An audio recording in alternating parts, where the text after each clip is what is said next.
Buenos días. Anoche tuve y estamos decididos a devolverlos a todos a casa. Según la propuesta de Witkoff, el primer día de su plan, la mitad de los secuestrados serán liberados de una sola vez.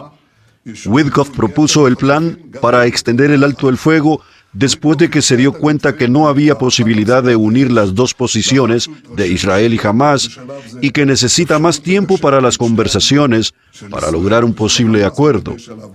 También definió su propuesta como un corredor para las negociaciones o la fase B. Israel está listo para esto. Y quiero aclarar que, contrariamente a las afirmaciones que escucho de los comentaristas en los estudios, Israel no está violando, mientras que Hamás viola una y otra vez el acuerdo de paz, según el acuerdo original. Israel puede volver a la lucha después del día 42 si considera que las negociaciones son ineficaces. Esta sección fue respaldada por una carta paralela de la anterior administración estadounidense y también recibió el respaldo y el apoyo de la administración Trump.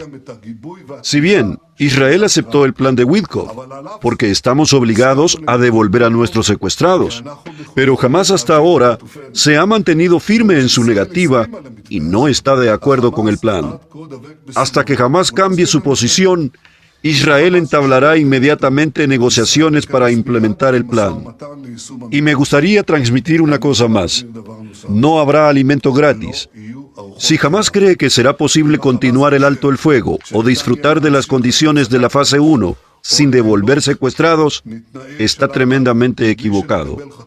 Me gustaría comentarles a ustedes, ciudadanos de Israel, que hemos completado la fase 1 con gran éxito. Hemos liberado vivos a 30 rehenes y hemos devuelto a 8 mártires al sepulcro de Israel. Pocos creían que tendríamos éxito en esto, pero actuamos con determinación y firmeza y lo logramos con el final de la fase 1 y a la luz del rechazo de Hamás al plan de Witkoff.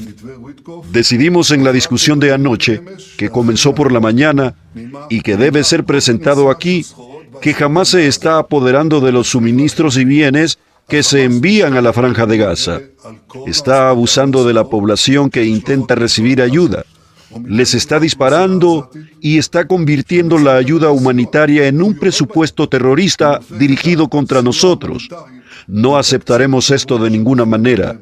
Tendrá más consecuencias. Si Hamás continúa atrincherándose en su posición y no libera a nuestros rehenes, tendrá más consecuencias que no detallaré aquí. Hasta la fecha hemos devuelto a 196 secuestrados y les recuerdo que al comienzo de la guerra hubo quienes dudaron de nuestra capacidad de recuperar aunque sea a un niño secuestrado.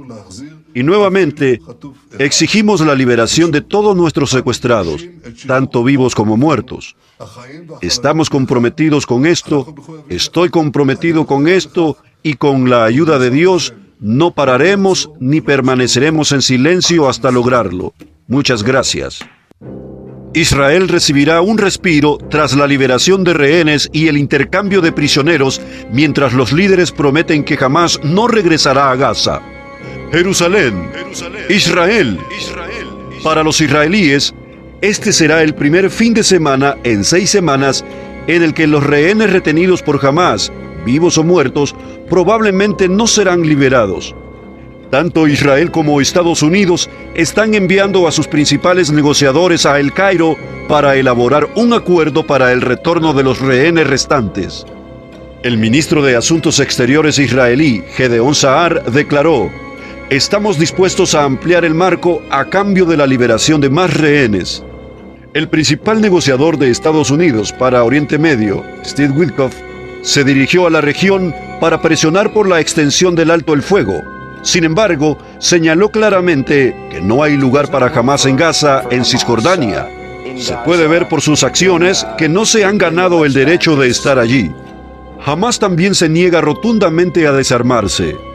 Sa'ar dejó en claro que Israel no puede tolerar eso. Dijo: "Esto es, desde nuestro punto de vista, totalmente inaceptable". El ministro de Defensa israelí, Israel Katz, está de acuerdo en que ya no se debe permitir que Hamás gobierne o tenga los medios para luchar en Gaza. Declaró: Hamás no seguirá teniendo el control de Gaza, ni en cuestiones civiles ni militares. No será así porque no puede serlo. Katz también confirmó que Israel no abandonará el vital corredor de Filadelfia, a través del cual Hamás pasó de contrabando la mayoría de sus armas. Anunció: las FDI mantienen una zona de amortiguación definida en Gaza. El objetivo a largo plazo de Israel es evitar que Hamás se acerque a la nación judía y conserve las armas para atacar nuevamente. Como dijo una fuente israelí a Israel Nation News, no permitiremos que los criminales de Hamás vuelvan a deambular con camiones y rifles por nuestra frontera, y no les permitiremos reconstruirse mediante el contrabando.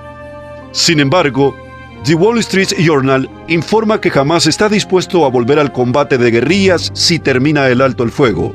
El grupo ha reclutado miles de nuevas tropas, ha nombrado nuevos comandantes y ha convertido municiones sin explotar en explosivos improvisados mortales para detonar contra las tropas israelíes. En cuanto al territorio que gran parte del mundo llama Cisjordania, otro congresista estadounidense insiste ahora en que su pueblo lo llame oficialmente Judea y Samaria, los nombres bíblicos de la tierra de la historia de Israel. El presidente del Comité de Asuntos Exteriores de la Cámara de Representantes, Brian Mest, escribió en un memorando al comité: las raíces judías en esta región abarcan siglos y debemos reconocer ese hecho tanto de palabra como de hecho. Añadió que el Congreso debe reconocer el derecho de Israel a la cuna de la civilización judía. El gobierno de Netanyahu está preocupado por Just Productions. Brillando en la red. Desde Honduras para el mundo transmite Just Productions. Quédate en sintonía de nuestra programación.